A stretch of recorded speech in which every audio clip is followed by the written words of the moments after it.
today's video na nandito sa Lago dahil pupunta ako ang Kere Takoyaki na unlimited takoyaki gets another food trip experience mga mangyayari. Kaya you better watch this video because I will take you kung ano ba meron dito and 5, 4, 3, 2, 1.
Sir JB para i-explain niya kung ano mga meron dito sa Kere Takoyaki.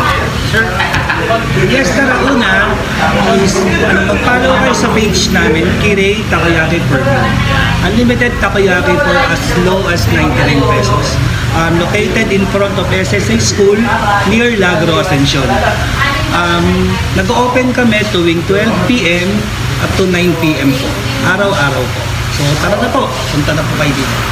Sir, ano araw yung mas maraming tao nyo dito? Ang araw kasi dito, hindi po natin alam kung kailan talaga dadagsa. Kasi hindi natin alam yung schedule kung kailan malakas ang tulad po niyan, yung mga pumupunta. Hindi naman namin alam na pupunta sila. So, dire-diretso lang po. Ganun po. So, kailan ito start, sir? So, ito store is nag-start po kami dito sa Lagos is 4 months pa lang. Pero nag-ooperate na kami since 2021. So, sir, ano mga bestseller nyo dito sa Ang bestseller naman namin na kadalasan hinahalo sa Andy is ang hinahanap na lahat is yung octobits, cheese.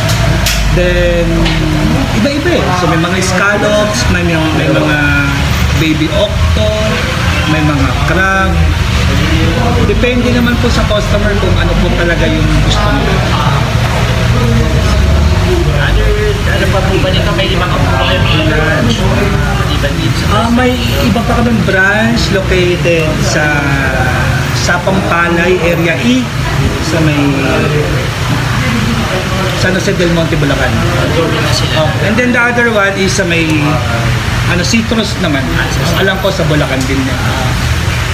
Sige sir. Sir, i-invite nyo ulit sila para makapapuntahan kayo nila dito. Tara, punta kayo dito. To be honest, twice kami na-featured ng GMA Network. Una is by Dapat Alam Mo. Ang pangalawa is kay May Rodriguez sa GMA Public Affairs. So, itong place is tawag dito is welcome po lahat ng vlogger ko dito. So, punta kayo sa support na. Salamat. Sige, enjoy ka.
sa Instagram at sa TikTok. And as always, I am your president. Until next time.